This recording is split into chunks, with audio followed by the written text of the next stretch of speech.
রাত পেরোলেই জাতীয় সংসদ নির্বাচন ও গণভোট, দেশজুড়ে নির্বাচনী আমেজ। এই আমেজে অংশ নিতে গ্রামের বাড়িমুখো হয়েছেন রাজধানীবাসী।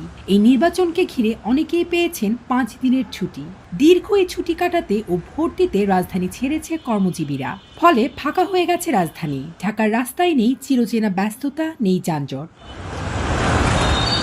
অন্যদিকে ইসি জানিয়েছে আজ বুধবার রাত 12টা থেকে ভোট গ্রহণের দিন বৃহস্পতিবার মধ্যরাত 12টা পর্যন্ত সারা দেশে মোটরসাইকেল, ট্যাক্সিক্যাব, পিকআপ, মাইক্রোবাস ও ট্রাক চলাচল বন্ধ থাকবে।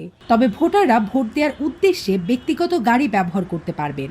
নির্বাচনের দিন মেট্রো রেলও স্বাভাবিকভাবে চলাচল করবে বলে জানিয়েছে ইসি। ত্রয়োদশ জাতীয় সংসদ নির্বাচন ঘনিয়ে আসায় রাজধানীতে নিরাপত্তা ব্যবস্থা আরও শক্ত করা হয়েছে।